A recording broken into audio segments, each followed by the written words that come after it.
அப்பா, யாரு வந்திருக்காங்க பாருங்க. ஆயனருக்கு அடுத்தபடியா சிவகாமிக்கு ஆட்டக்கலையில ஊக்கம் அளிச்சவளே காஞ்சியில பெயர் பெற்ற குதிரை வியாபாரி.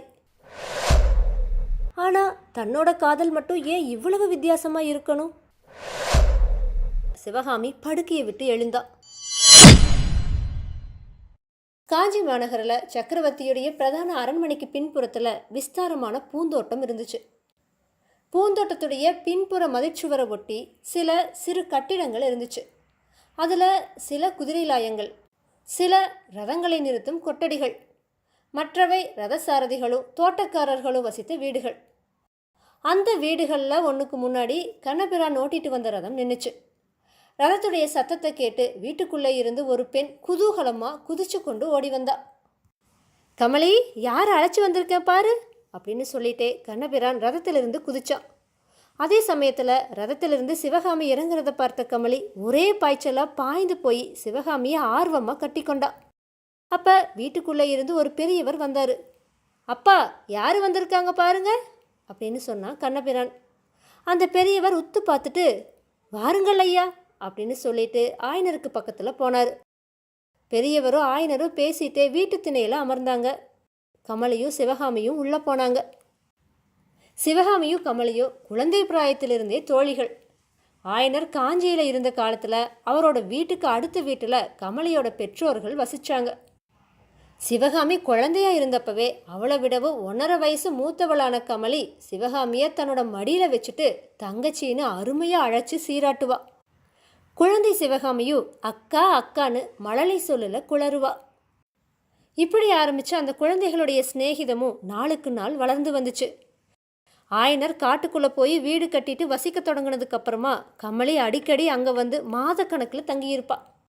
சிவகாமி ஆட்டம் பயிலுறப்பவெல்லாம் கமலி அவளுக்கு எதிரில் இருந்து இமை கொட்டாமல் பார்த்துட்டு இருப்பா. அவளோட ஆட்டத்திறமையை பாராட்டுவா. என் தங்கச்சிக்கு இணை 17-14 உலகத்திலும் கிடையாது அப்படின்னு சொல்லுவா. ஆயனருக்கு அடுத்தபடியாக சிவகாமிக்கு ஆட்டக்கலையில் ஊக்கம் அளித்தவளே கமலின்னு தான் சொல்லணும். கமலியோட தகப்பனார் காஞ்சியில் பெயர் பெற்ற குதிரை வியாபாரி. அரேபியா முதலான வெளி தேசங்கள்லேருந்து அவர் குதிரைகளை தருவிப்பார். மாமல்லபுரத்து துறைமுகத்தில் கப்பலில் வந்து குதிரைகள் இறங்கும். அவற்றை காஞ்சிக்கு கொண்டு வருவார். முதல்ல அரண்மனை குதிரை லாயத்தோட தலைவரும் பல்லவ சைனியத்தோட குதிரைப்படை தலைவரும் வந்து புதுசாக தெரிவிக்கப்பட்ட குதிரைகளை பார்ப்பாங்க. அவங்க தங்களுக்கு வேண்டியவற்றையெல்லாம் வாங்கி கொண்டது போக மற்ற குதிரைகளை தான் பொது ஜனங்களுக்கு விற்கலாம். இதுக்காக அரண்மனை குதிரை லாயத்தோட தலைவர் அடிக்கடி கமலியோட தந்தையை சந்திக்கிறதுக்காக அவரோட வீட்டுக்கு வருவது உண்டு. சில சமயம் அவர் கூட அவரோட மகனும் வருவா. அந்த வாலிபனுடைய பெயர் தான் கண்ணபிரான். தந்தைமார்கள் 2 பேரும் குதிரை பரிவர்த்தனை விஷயமா பேசிட்டு இருக்கையில் மகனுக்கும் மகளுக்கும் இடையில இருதய பரிவர்த்தனை நடந்துட்டு இருந்துச்சு. இரு குடும்பத்தாருக்கும் விஷயம் தெரிஞ்சப்ப கண்ணபிரானுக்கும் கமலிக்கும் கல்யாணம் செஞ்சு வச்சாங்க. இது நடந்து வருஷம் 1.5 ஆயிடுச்சு. இந்த 1.5 வருஷமும் சிவகாமியும் கமலியும் சந்திக்கவில்லைனாலும் அவங்க ஒருத்தரையொருத்தர் நினையாத நாளே கிடையாது. இரவு உணவு இருந்ததுக்கு அப்புறமா ஆயனரும் அரண்மனையுடைய அஸ்வபாலரும் வாசல் திண்ணையில் காற்றோட்டமாக படுத்துட்டு யுத்த நிலைமையை பற்றி பேச தொடங்கினாங்க. வீட்டுக்குள்ள அரண்மனை பூந்தோட்டத்தை அடுத்திருந்த அறையில் சிவகாமியும் கமலியும் படுத்து பேசிட்டு இருந்தாங்க.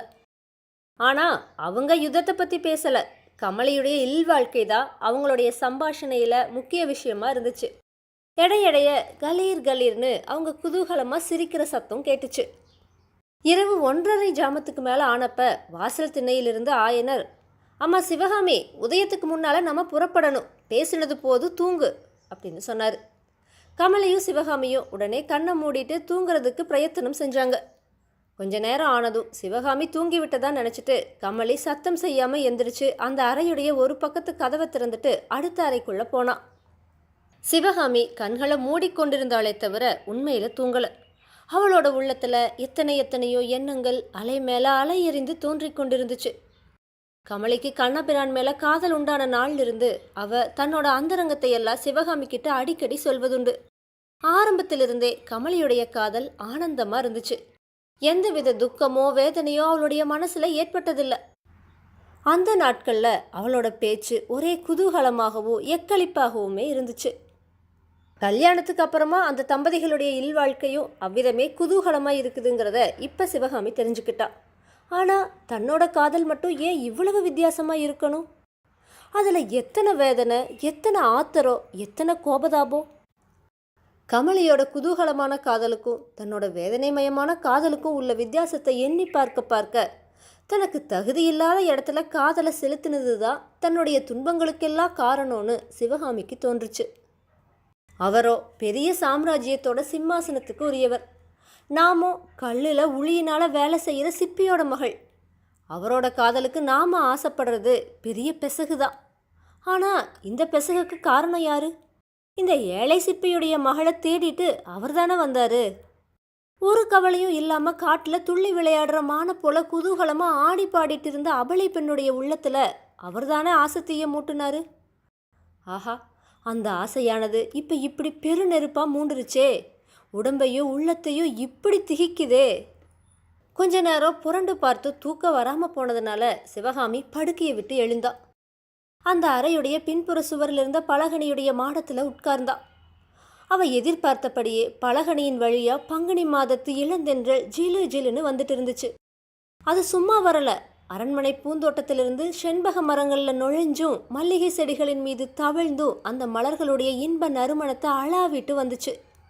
அப்படி செண்பகமும் மல்லிகையும் கலந்து உண்டான சுகந்தமானது சிவகாமியுடைய உள்ளத்துல ஏதோ தெளிவில்லாத பழைய ஞாபகங்களை உண்டாக்குச்சு.